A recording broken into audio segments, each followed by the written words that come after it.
Yo, what is up, guys? Shinobi here, back again with another video for you guys. And today, ladies and gentlemen, we're reacting to the chaotic history of the horse game that took over the world, Umamusume Pretty Derby. You already know my thoughts about this game. I enjoy playing it a lot, and I still play it even when I'm not making videos. It is so much fun. Hell, I even saw some people playing it when I was out and about, going shopping and whatnot. The game has taken the world by storm. No big surprise considering that.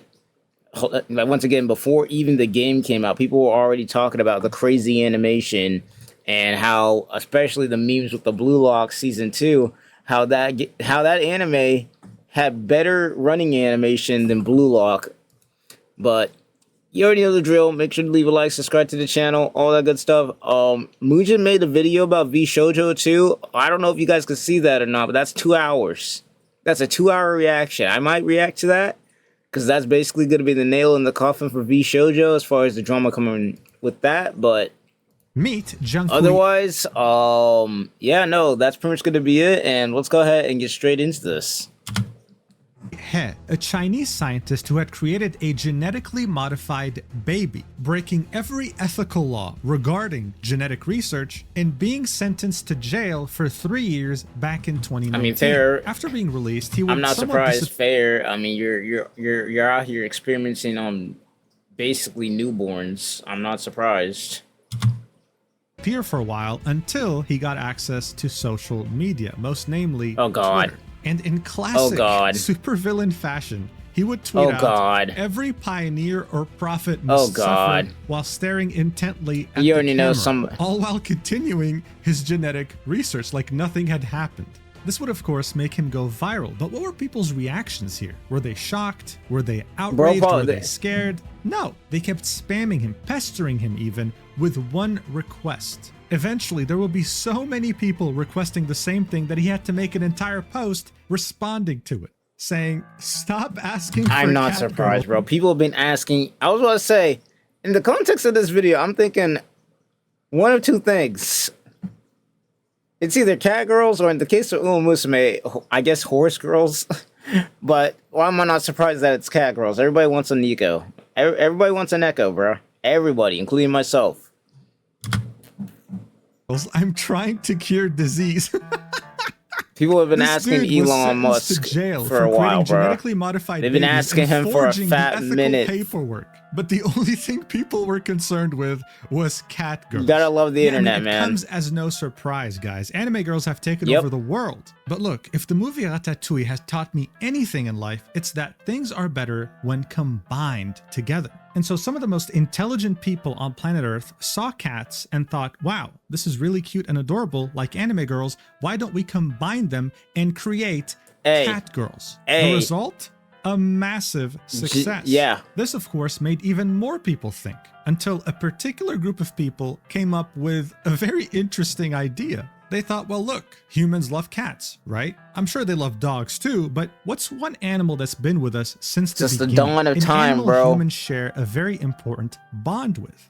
Horses. Since the dawn of time, so listen to this genius idea, right? What if we took anime girls and gave them horse ears and horse tails? Then we would put all these cute anime horse girls together on a track and have them race just like horses do during horse races. But get this, okay? Things don't end here, because these horse girls are living a double life. When they're not racing on the horse track, they're idols, dancing and singing in top-tier performances to a massive... I mean, in hindsight, the idea sounds crazy, but anime in general has never been normal. Anime as a genre has never been normal. And that's like one of the greatest things about it, but it also it's also one of the weirdest things about it, is you can just come up with some weird shit, and if people like it, you got yourself a banger. You got yourself a banger, bro. And in this case, they already struck gold with cat girls, which is why they keep bugging Elon Musk about it, and this guy apparently. But now we got this, and hell, we're seeing the results now. I'm pretty sure Pretty Derby, if I saw the gacha charts recently, was in like the top 5. If I'm correct, if I'm correct, Umamusume was in top 5 when it came to the gacha charts, and that game hasn't been out globally for that long. Like, once again, it's the greatest thing about anime, man. It really is. Audience. Sounds absolutely insane, right? I mean, seriously, horse girls, anime horse girls racing on a track. You've got to be shitting. I mean, shit. Man. The concept of gacha if games this is already thing neat. existed in real life, people would watch that shit. People would be betting on it right now. I don't know if anybody has seen the memes, but people be straight up betting on this shit for real.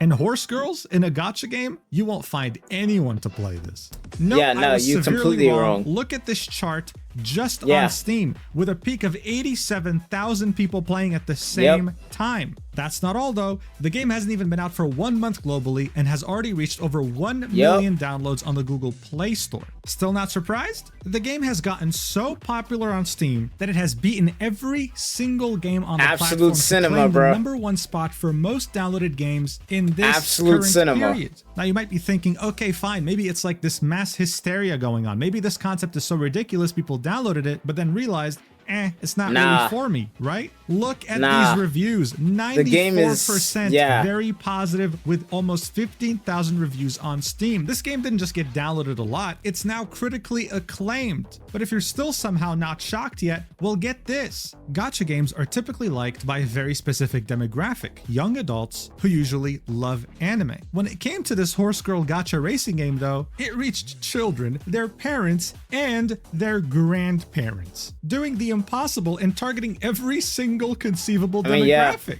Guys, you gotta think about this, bro. Even old people like watching horse racing, and as simple as this game is, too, it's like a game that anybody can get into.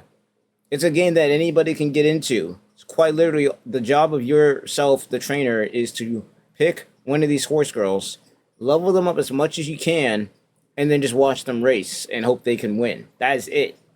And not to mention the amount of memes that have spawned out of this with like gold chip freaking highlight reels and all sorts of other stuff, bro. It's funny as hell. And not to mention, he's probably going to get into it later, that all these horses are literally based off of real horses that actually raced in real life, which makes it even better. You got the historical context, you got the anime, you got the waifu. Shit, you made it easy for everybody to understand and how to play the game. Like, this game could do nothing but succeed. All it needed was eyes. And it already had that too, because technically before it came out globally, this game was already popular as hell in Japan. This game was already cooking in Japan. So, you know, and not to mention the anime was also cooking before this. Like, once again, I had seen clips of this anime before when Blue Lock Season 2 had came out talking about the animation style and how it looked crisp as hell. I'm not surprised. The metro, the airport, your office, you will most likely see someone playing this on their phone. I say this with no exaggeration. Umamusume Pretty Derby has taken over the planet. And I haven't seen a gacha game do this since Genshin Impact back during the pandemic. But and Genshin Impact had the COVID buff. Keep that in mind too. Genshin Impact literally made it in a perfect storm where everybody was stuck inside. This game came out after the pandemic when nobody was stuck inside and still was able to manage to do damn near about the same thing that Genshin was able to do on release, bruh. That's crazy as hell. No, like no buffs or anything, bruh. Just craziness. Doesn't shock you for whatever reason, then get ready to get sucker punched in the face, because that's exactly what happened to me when I started seeing headlines like this. Umamusume developer Cygames is a title sponsor for Grand Prix de Paris, a prestigious horse racing event founded in 1863. An event being held for almost 2 centuries. And their logo just happens to be on an image of an anime girl that is also a horse. What the fuck is going on? Hey, we live in a world, bro. We live in a world. Well, none of it was straightforward, and this game almost failed to release. Umamusume Pretty Derby has a somewhat chaotic but also very interesting history. And seeing how it's practically dominated the world, I figured we need to talk about it. So let's do this.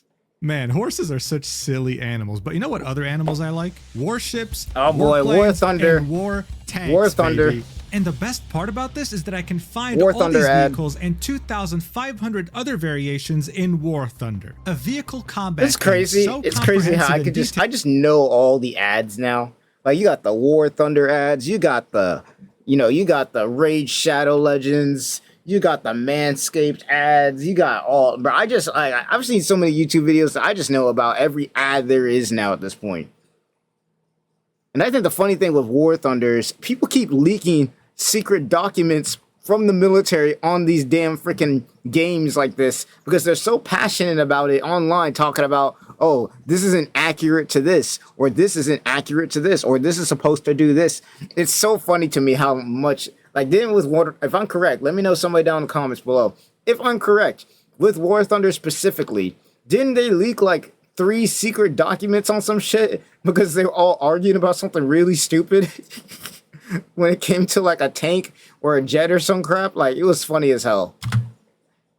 Tells that it has over 70 million players on all platforms, including PC, consoles, and mobile devices. I mean, that's pretty impressive. These vehicles are as detailed as possible, and they span multiple eras. You can then customize these vehicles to your liking. This leads us to my favorite thing about War Thunder, the fact that there are no simple hitboxes. Every vehicle has engines, fuel tanks, weapons, and crew. That's the level of detail we're dealing with here. But wait, it gets better, because if you're a new player or a returning player who hasn't played the game in over 6 months, you get free premium vehicles, 100,000 Silver Lions, 7 days of premium account, and much more available for PC I'm playing too many games, man. So if you're interested, make sure to get the game for free by clicking the link in the description or the pinned comment. Thank you so much, War Thunder, for sponsoring this video. All right, let's get into it. All right, guys, by now, you know the drill. To really understand the significance of all this, we need context. And in this case, it's going to be a little history lesson. And we're going all the way back to the year 1603, the beginning of the Tokugawa period, otherwise known as the Edo period. This period would be the most traditional period in Japan, mostly because it would be incredibly isolated from the rest of the world. The people in power at the time feared outside influence. In fact, their biggest fear was Christianity. You'd have missionaries from European countries come in to spread the gospel, and people were converting fast. The Japanese leaders saw this as a way for Europe to slowly take control of Japan, so they took extreme measures. They completely locked down the country except for a select few traders who only had access to specific ports. Japanese people were not allowed to leave Japan, and if they did, they wouldn't be allowed back. That's and more nuts. importantly, Christianity was outlawed. The shogunate took extreme measures and massacred over 37,000 Japanese Christians, making it go almost extinct in Japan and ruling for over 2 centuries. This would all change in 1868, when the Tokugawa shogunate would lose its power and the Meiji Restoration would take its place. One could say that this period was the opposite of the Tokugawa shogunate's military rule, completely opening up the country, technologically advancing very quickly, and fully embracing the idea of an industrialized nation that can compete with Europe and North America. That way, they don't face the threat of colonization. During this new era, you'd start seeing more foreigners in Japan, like British and Americans, specifically around port towns. Their numbers would start becoming significant to the point where they'd start having their own communities built around those port towns. This is where, to kill time, Westerners would start playing the sports they knew, like rugby, cricket, and of course, baseball, which is now the most popular sport in Japan today. The Japanese love baseball, bro. Like, they love that shit. Love it. But according to the 500-page book titled Routledge Companion to Sports History, which outlines the origins of sports all around the world, horse racing in Japan was introduced as early as 1862 by those same Westerners. And within just 8 years, the first jockey club in Kobe was formed in 1870. You see, the Japanese, much like the rest of the world, also had a special connection to horses. They also loved the idea of entertainment. So they latched onto the sport very quickly, as you can see from this old drawing. Japanese people are history is so crazy. But the people organizing it can be seen on the left here, and they're foreigners, they're Westerners. Today, it's seen as a prestigious sport, with the Japan Cup having some of the highest prize pools on the planet, and the Japanese taking the sport very seriously, wanting to compete on even footing with foreign horses. Right now, the prize pool for the Japan Cup is about 8.3 million. Insane, bro. I knew that horse racing could go crazy, but god damn, 8.3 mil? I mean, that's probably not a lot of money now compared to how it was back in 2008, but that's still a lot of money. That's still retirement money, bro. With first place claiming $3.8 million. And even though horse racing was seen as such an important sport in Japan, there was a problem. Interest was kind of waning, When you go to a horse track, you'd mostly see men who are in the older demographic. Yeah, makes sense. You wouldn't see teenagers, young adults, kids, or even women. You know what's funny about this is when you play Umamusume, they actually talk about this too when you're playing the game, which is why I like how they incorporate kind of sort of the history into the game, where they talk about sometimes through events and whatnot, how they need to get more eyes on Umamusume and, you know, the whole entire racing and everything like that. Like, that's like the main premise of the game. Before you even get into it, it's like they need to get more eyes on the game. And that, you know, you being a trainer, like really famous trainer, you know, and, you know, your horse that you're training can bring eyes in and everything like that. And that's also why they have like the whole entire idol aspect into the game. Because you have that whole entire thing where it's like, okay, not only are these horses, these horse girls, you know, racers, but they also are idols at the same time. We all know how crazy idol culture is, especially in Japan and South Korea. So, yeah. Hey, if things kept going this way, then the sport would have probably died out in a couple of generations. It was simply seen as too old-fashioned. But all of this would change when a particular studio came up with a ridiculous idea. An idea that printing money, bro, that almost ruined their company's reputation. Printing money now. And potentially could have bankrupted them. I'm of course talking about Umamusume. Printing money now, bro. CyberAgent is a Japanese company that was founded in 1998. They started out as a digital advertising company, but in 2011, they decided to expand in the ever-growing video game market. This is when they would create Cygames, a video game development studio. CyberAgent would own the majority of the shares of Cygames, but sell a few to other companies, like for example, Nintendo, who owns 5%. Why am I not surprised? They would go on to create some pretty well-received games, like Shadowverse, a digital collectible card game, and of course, Grand Blue Fantasy, which was critically acclaimed. But arguably, Cygames' most important game would end up being one of the first ones they'd ever release in 2011, titled The Idolmaster Cinderella Girls. I've never heard that game. This game would be part of the massive franchise known as The Idolmaster, owned by Bandai Namco, with the first ever game coming out in 2005. Bro, Bandai and damn Nintendo be owning everything, bro. Holy shit. Many games for this franchise would release, and in 2011, that's when Cygames would release The Idolmaster Cinderella Girls. They made this on behalf of Bandai Namco. What was special about this game is that it was made for mobile phones. Back in 2011, Namco was seeing the rise of mobile games, and so that's when they asked Cygames to help. The premise was simple. You'd collect a bunch of idol girls and you would train them, raising their stats through lessons. You would then be able to do a number of things, like customize their outfits and even spend money on cosmetics. There would also be many different minigames, including a multiplayer game mode where you can fight other players. The player with the most stats wins. Overall, it was simple, but extremely successful. Hey, that's all you need, this bro. Game was earning more than $1 Like, anybody else noticed that it's, especially as of recent, that's the most simple games that have been succeeding the most. Not games that are kind of just like they're overdoing it or they don't know what they're doing. Just the most simple games, especially recently, like Schedule 1 and all these other indie games that have been coming out of the woodworks, have been just straight up, they just win, bro. It's because they're going back to the roots. You know, they at the end of the game, at the end of the day, the game got to be fun. It's got to be fun, and it's also going to be simple enough for people to understand. Especially if you're looking to get a whole large audience into it. It's all you need. Yen a month. Back then, that was around $13 million. It was revealed that more than 75% of players who got the game chose to pay for either in-game items or energy in order to play more. And according to this article, in August 2012, the game had made 9 million USD, which is more than the cost of developing the game. This game was that's why a lot of people are making gacha games right now. They saw what Genshin Impact did, where the cost that they put into making Genshin Impact at the very beginning and how much money they made within that first month, it's like, bro, the difference is staggering, bro. Compared to what they had to put in to make the game, the money they got back, shit, it was well worth it. Money monthly than it cost to make. And all it did was just feature a bunch of idols that you trained, up their stats, and got them different outfits. But you see, Bandai Namco is truly taking this franchise to the next level. It started as an arcade got an game, anime? they made a mobile game, and they also made a manga as well as an anime that adapted that same manga. 7.6 score? Not bad. Not bad.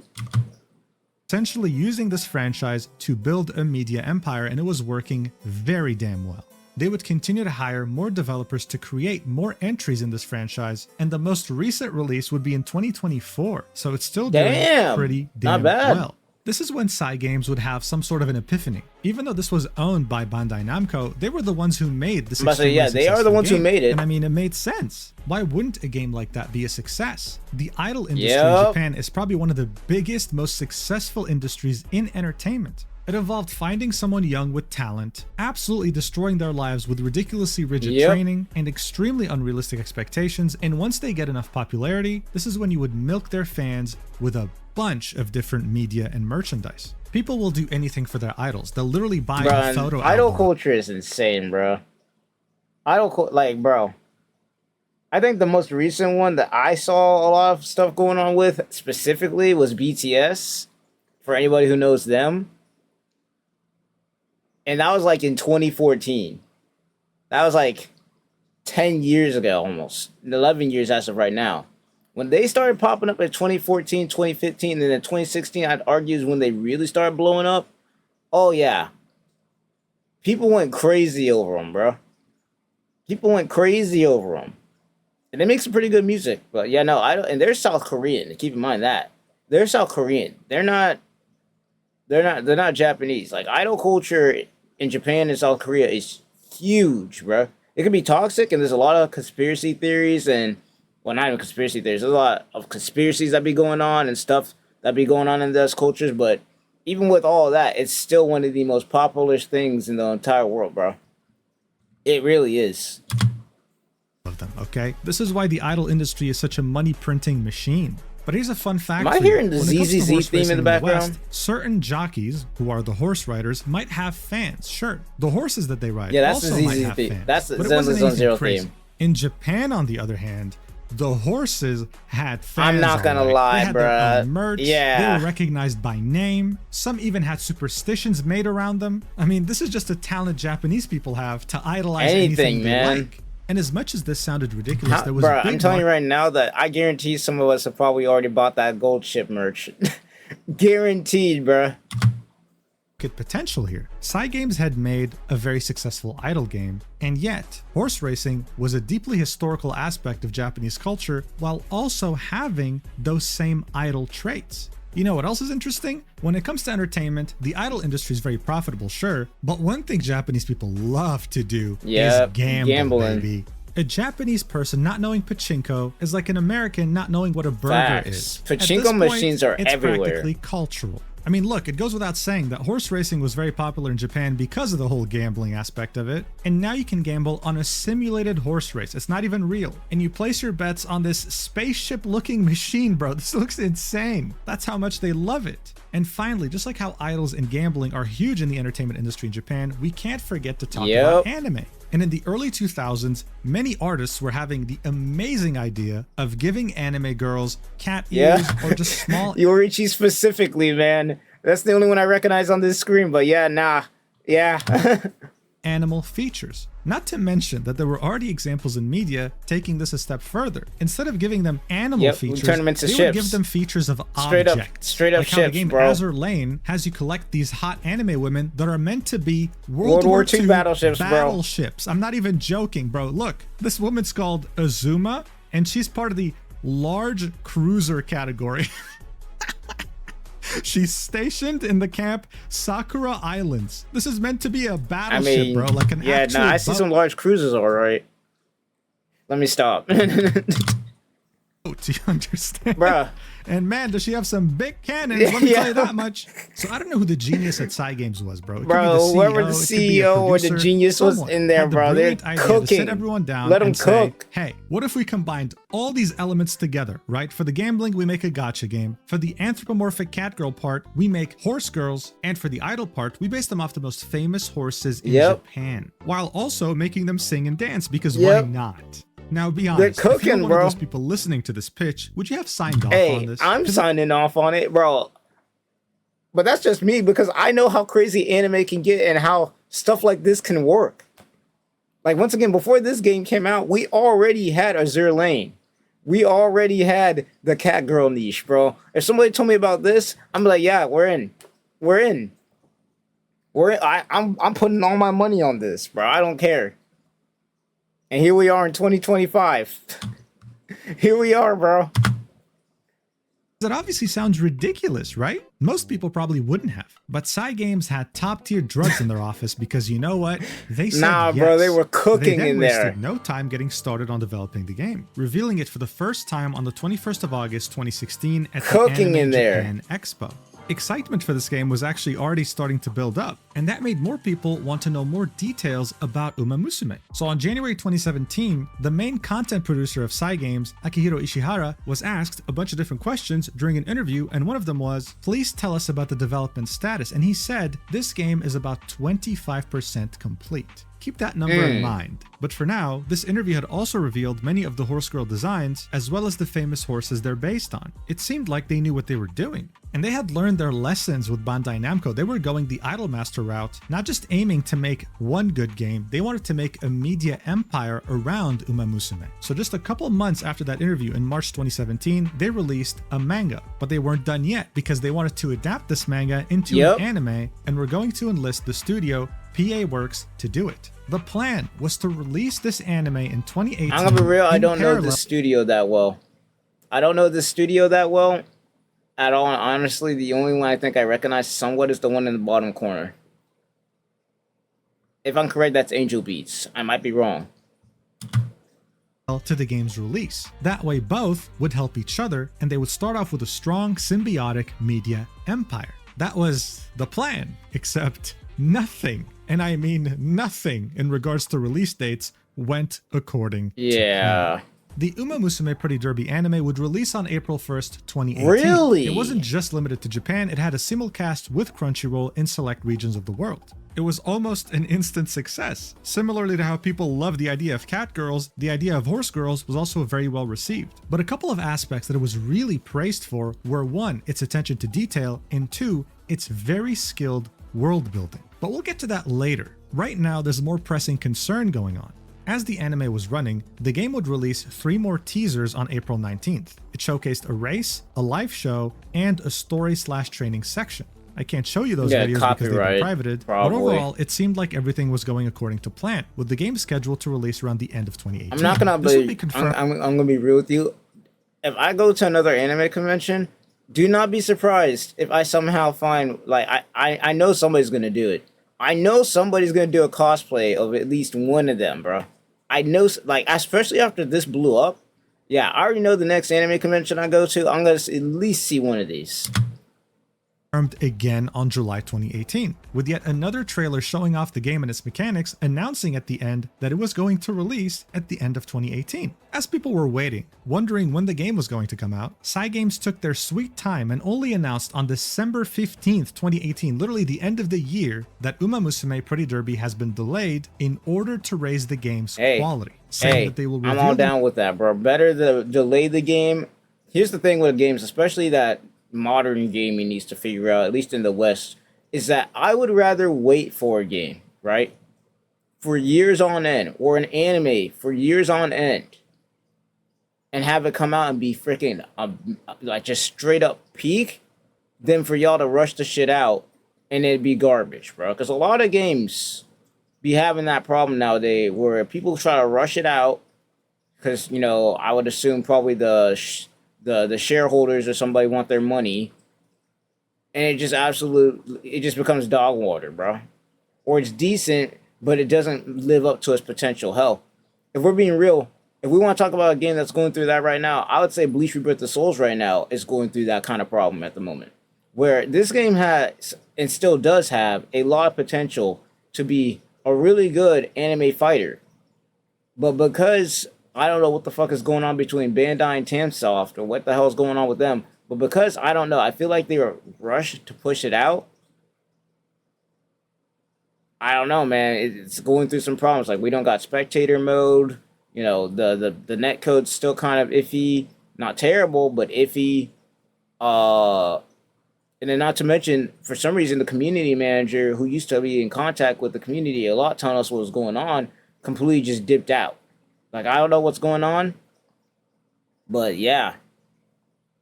And Bleacher Breath of Souls is a decent game, but it could have been better if they just put more time into it and delayed it. I would not have minded. The new release period at a later date. I mean, okay, not a big deal. I mean, it would have been nice if you told us earlier, but one delay doesn't hurt, especially if the game's going to be better for it, right? Well, the game got delayed again in 2019, and the new release date was slated to be in 2020. Now, Cyber Agent is a publicly listed company, and just like any publicly listed company, they would have shareholder meetings. So in their third quarter shareholder meeting in 2020, they re-emphasized to their investors that Umamusume Pretty Derby was going to be released in 2020, confirming that fact. Just a couple of months earlier, in May 2020, the managing director of Cygames confirmed yet again that Umamusume Pretty Derby was releasing in 2020. But then, we got to December 2020 and the game was nowhere to be found.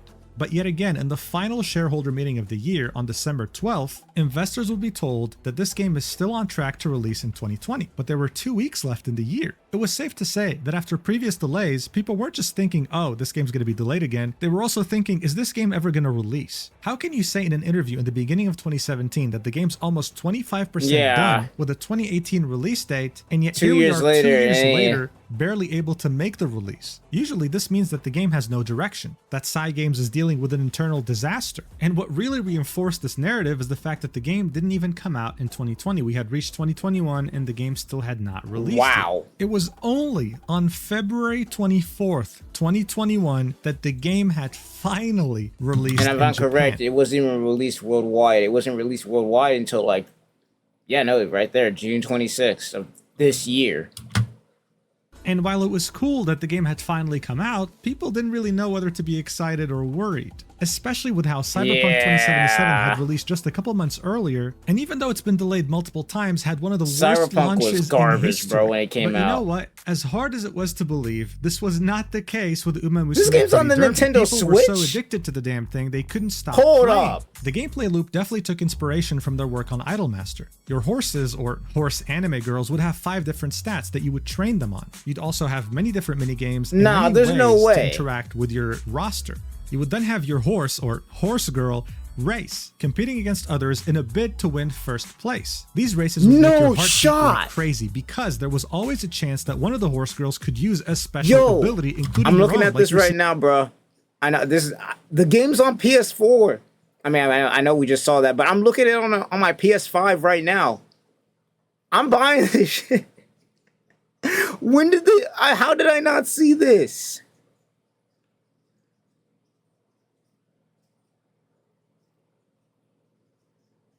Oh, this game's old too. This is like a sprite. This is like an old game. But I'm looking at it right now, and on PS5, this game has a 4.49 rating. That is insane. That is insane, bro. Seeing right here, you could be losing a race and then your horse will all by themselves decide to do this in order to win. It just depends on their mood and how you've treated them. One could even say that this was more exciting than IRL horse racing, man. Thanks to all these factors. Was a lot. But the game wasn't over with just one horse girl. Eventually that horse girl would retire, just like IRL horses, kicking off the inheritance mechanic just like real life. Here's an example. This is the family tree of the very famous horse, Goldchip. As you can see, this is probably more complex than my own family tree, and I'm a human.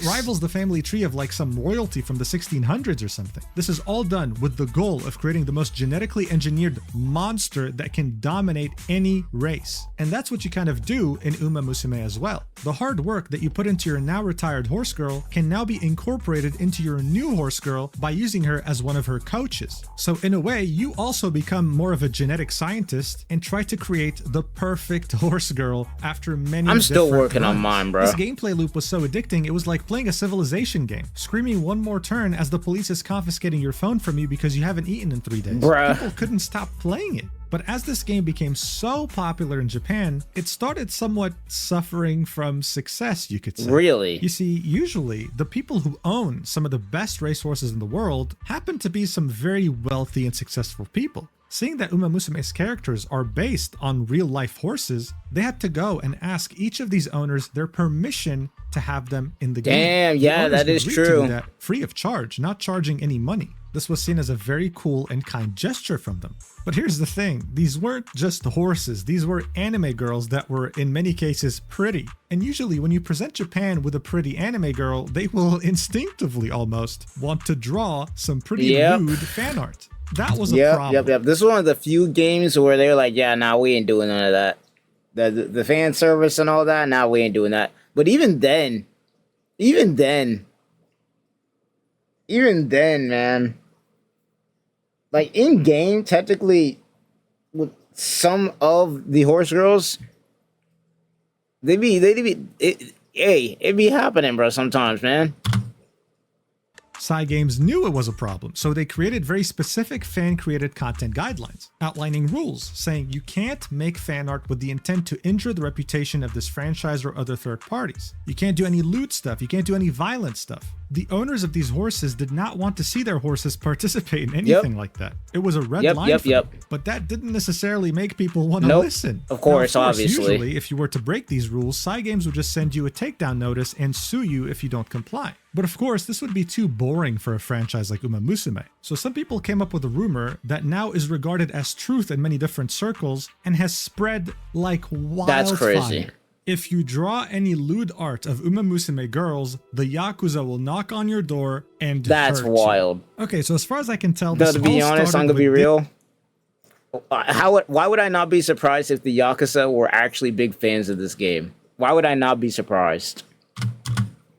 Stupid tweet. A Japanese person tweeted this out, saying, the reason why Japanese artists can't draw Umamusume porno art is that Umamusume is based on real racehorses and their owners are like mafia bosses who control the Japanese economy and we don't want to offend them. This was tweeted on March 11th, 2021, so very shortly after the game released. Now, I don't know how much attention this initial tweet got, but what really brought attention to this was the second tweet this person would make, saying, please retweet as much as you can for people overseas. It included that original tweet and another image, with that person saying, the content of the tweet and the image is complete bullshit. It is a falsehood that amounts to defamation of the racehorse owners. I have insulted the owners of racehorses and other people involved in horse racing, as well as the staff of the Umamusume project. Racehorse owners are people who are sincerely committed to the culture of horse racing. They are not involved in antisocial organizations. In addition, I tried to make overseas artists complicit in the prohibition of secondary works that significantly worsen the image of the project, which is clearly stated in the official guidelines. This is all due to my short-sightedness and arrogance. I would like to express my deepest apologies to everyone involved and to all those who have supported me.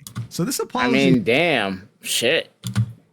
was definitely overkill to the initial tweet. It was clearly like some kind of a joke, I guess. It was almost like this person had, I don't know, murdered someone. This made people assume that this person got caught by the Yakuza and forced, right, at gunpoint to make this apology, because that's what it sounds like. As you can see here, the top comment is, so they found you? And the person said, no, it's not. It's just that I made the wrong statement. Someone else said, I'm guessing they gave you a call. That's crazy. This person said, no, it doesn't. That's crazy. Someone said, I'm sorry to hear that the racehorse mafia got to you. Had no idea Japan even had such an intense culture of racehorsing, let alone one run by gangsters. Then that person replied with, please don't tell us such bullshit. That's crazy.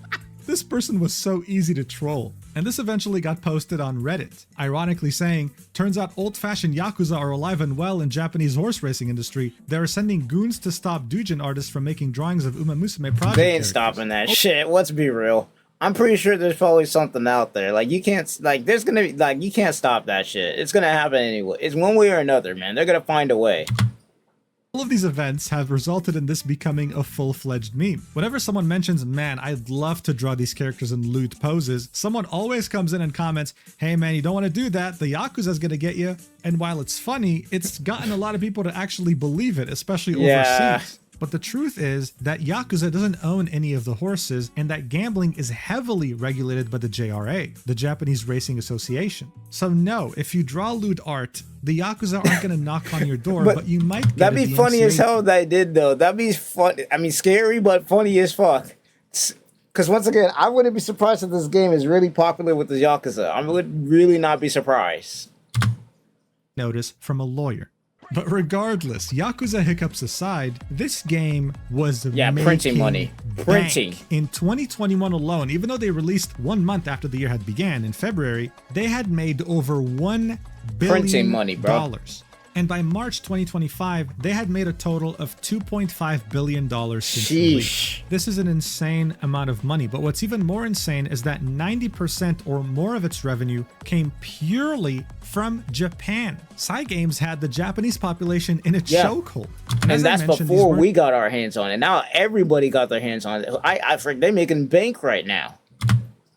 Just young adults. There will be endless stories of people going on the metro, going to a restaurant, going outside, and seeing someone way older than them or way younger than them playing this game on their phone. It became cultural. But here's the thing. Japan, even though open to the rest of the world, still has a very particular market. Just because something is successful there does not mean in any way that it'll be successful anywhere else, especially when it comes to the topic of gacha games. So when it came to finally launching the game globally on June 26, 2025, more than 4 years after launching it in Japan, people didn't really know what to expect. It was reasonable to think that it was going to just die out in a few months with Japan. Nah, bro. If you see the views on these Umamusume videos or just like live streams, everything, bro, this shit exploded over here. Once again, I literally saw somebody playing this on the bus, bruh. Like, we going crazy out here.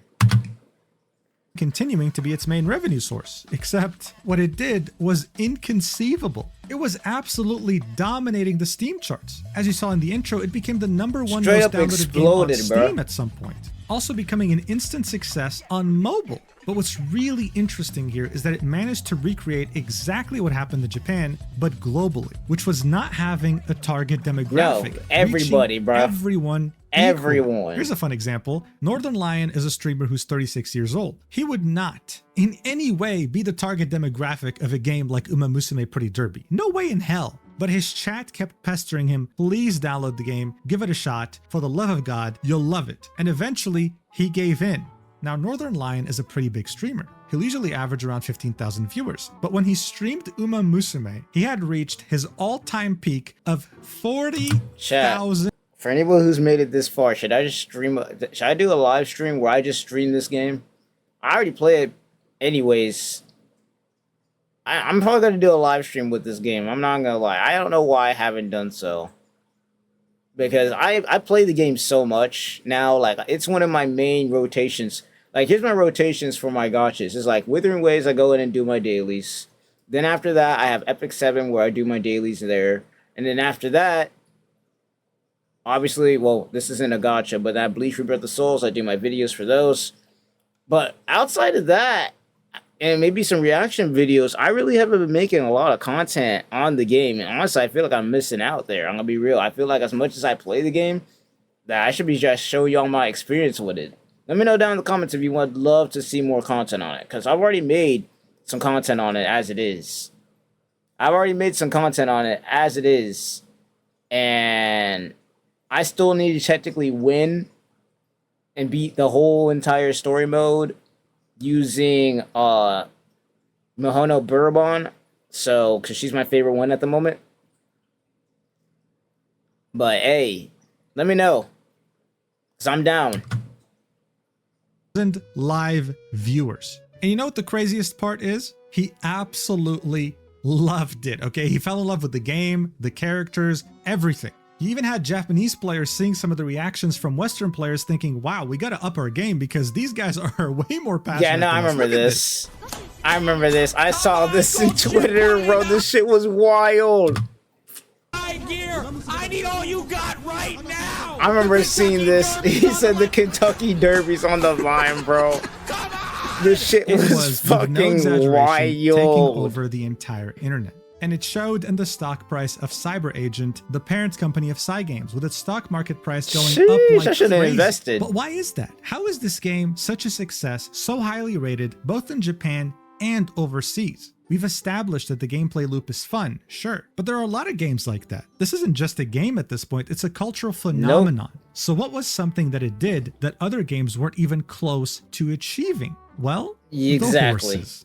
Alright, so remember how I mentioned that this game's anime was praised for having immense attention to detail and world building? Well, the game was very similar in that regard. That is a lot of Seeing burgers. that all these anime horse girls were based on real-life horses, Cygames did their homework and examined every single horse and its very specific personality, incorporating all these aspects into their anime character. But that's not all. When it comes to the world of Umamusume, many things in there were based on real-life locations, like racetracks and areas around it. We're talking anything from train stations to the convenience store where the horse girls buy their carrots. This wasn't just attention to detail, this was making landmarks out of IRL locations and attributing important history to them. Additionally, this world wasn't just made in like one evening. It made sense, and that's because its world building was very well made. Horse girls in this world are seen as a different type of species. They're treated as well as humans, there's no discrimination, and instead they have a real place in this world. With certain gadgets, for example, made specifically for them. Look at this extremely long phone. Yeah.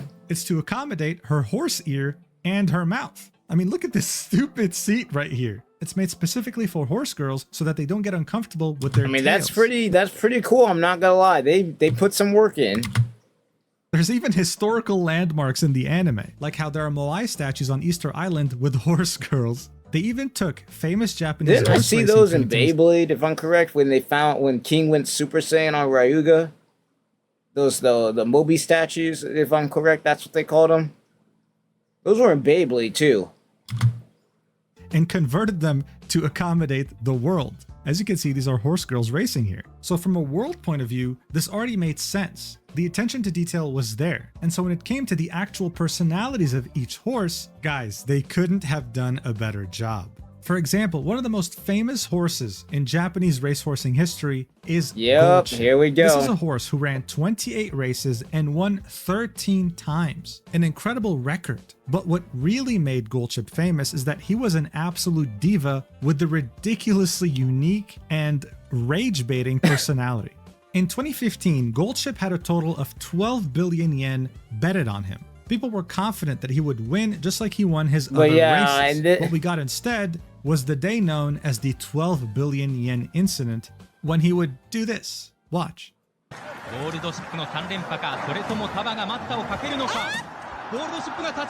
He would simply refuse to race. Everyone would go except him. He didn't care. He just didn't feel like it, and so he didn't race, losing people 12 billion yen in bets. Now, this is how Gulchip would look in the game and in general in the Umamusume universe. They would recreate the same incident in the anime both series. Of them would start arguing. Yep. I literally seen this.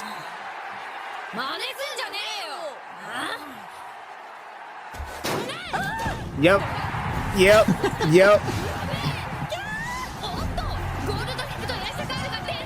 And just so you know, they brought back the same exact woman who was casting that day to voice in the anime. Guys, the attention to detail is ridiculous. So seeing that Gulchip was an absolute diva, yet at the same time very skilled, Cygames made sure to incorporate that into so hard to train. Derby. She'd be very skilled, very talented, and yet would have crazy mood swings, refusing She's so to train. hard and to sometimes, train, even though having the best stats, would just refuse to race. Like, they're not giving a single shit. This eccentric personality would so accurately be translated into the game that it would create a new overseas fan club for this IRL horse. I mean, look at this. This is a video of Gulchip in retirement, literally just hanging out.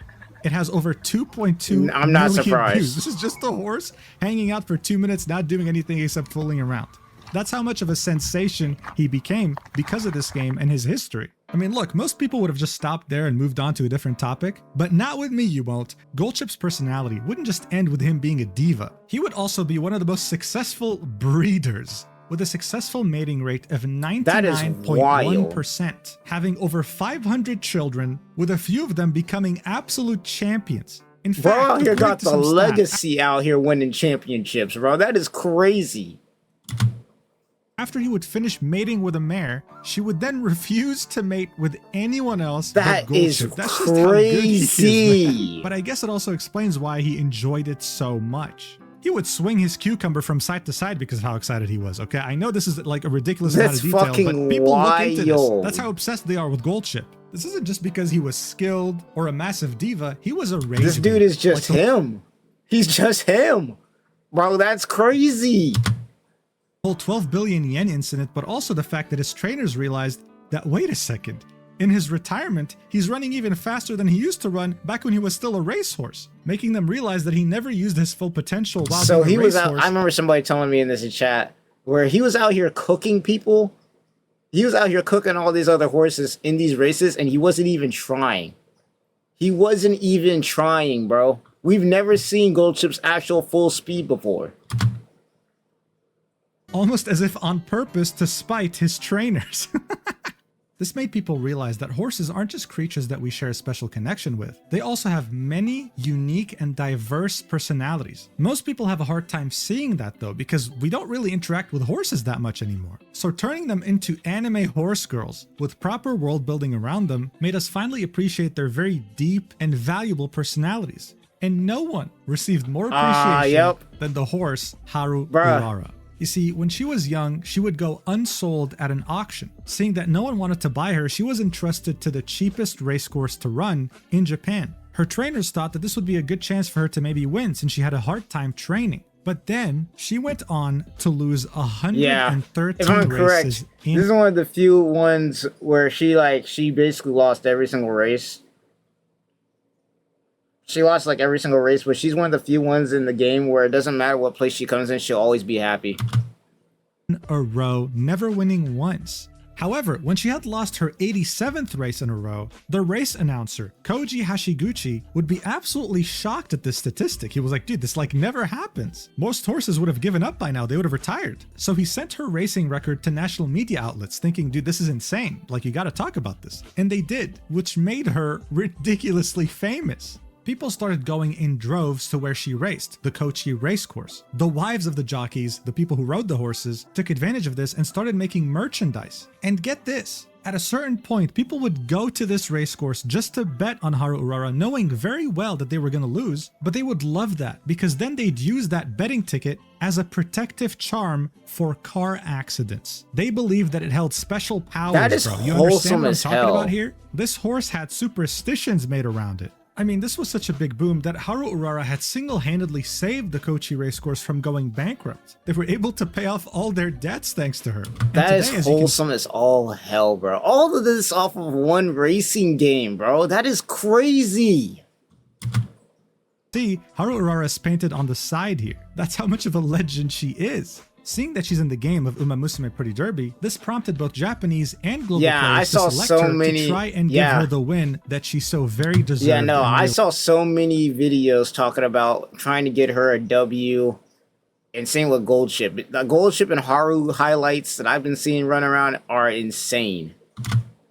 Life, making her one of the most popular characters in the game. This renewed attention from the global audience with their love for Haru Urara eventually allowed them to find out that they can send gifts to her in her retirement because she's still alive. They could send her some premium ryegrass directly. They sent 2.7 tons of crazy. Usually one person could buy $40 worth, which is 5 kilograms. But people crashed the donation website, and now we're sitting at 2.7 tons. This is an image of this little cutie receiving her gifts, and it's prompted people to draw fan art of this phenomenon. I mean, look at how much that is so wholesome. She has enough food until the end times. 2.7 tons, you're insane. In fact, thanks to this game and its renewed attention on these horses and their accomplishments, many of them, who are now in retirement, are receiving many donations, able to fully enjoy their older years. This is because this game didn't just make a lot of money and renew interest in horse racing, but it has single-handedly revitalized the entire horse racing industry globally, specifically in Japan.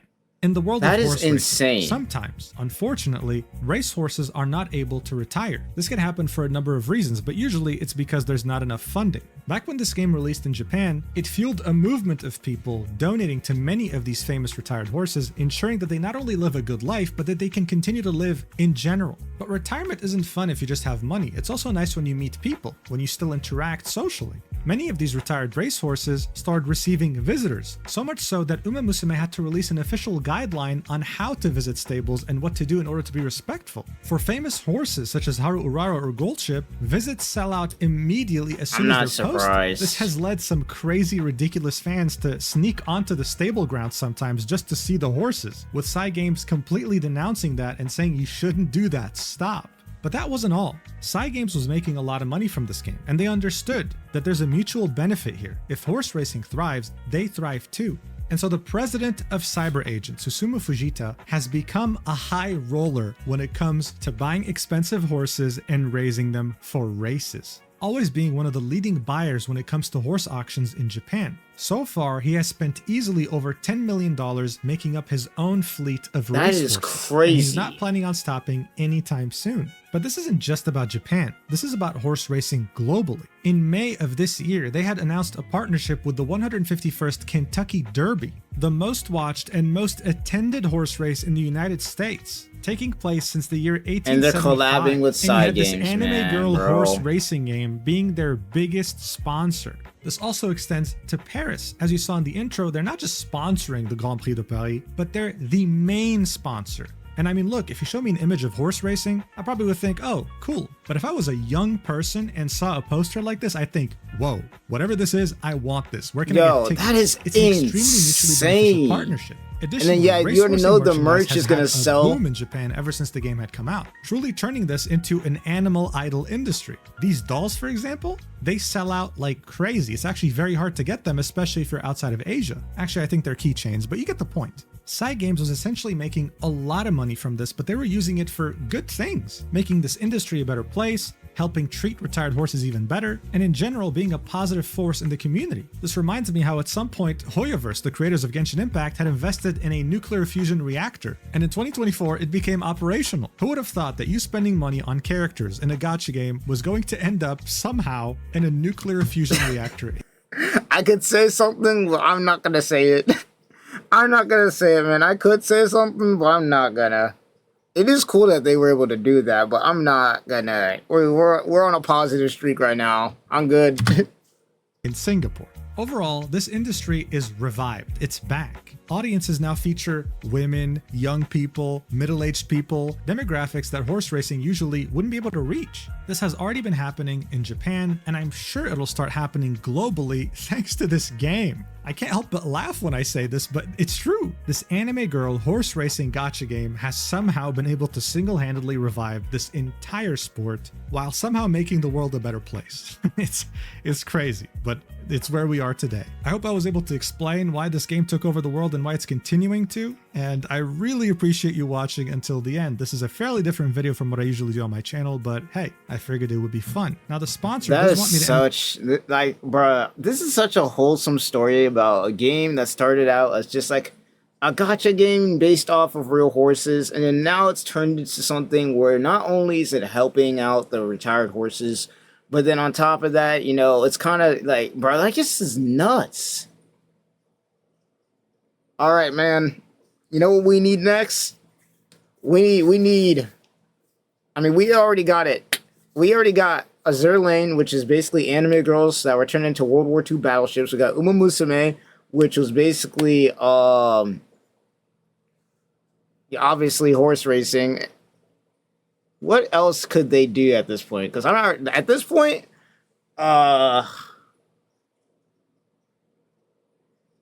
Shit, I don't know, man. I don't know. I could think of something. I don't know. Maybe anime girls based off of swords. I don't know, on some Soul Eater type shit, something. But yeah, like, they're cooking with this, and it's a wholesome story too. Like, this is like really good. This video with a message. So before I'll do that, I'll thank you again, say that I love you, and mwah, see you next time. Thank you so much for watching. As a reminder, you can All right, that's pretty much it though. Yeah. Once again, for anybody who wants to watch me live stream this game, because I've been playing it a lot anyways, let me know, man, because I'm all down for it. I'm all down for it, and especially now knowing more of the history than I know now, or at least I knew before. Yeah, I'm all down for it. I'm all down for it. So, without further ado, Shinobi signing off. I'll see you guys in another one. Peace.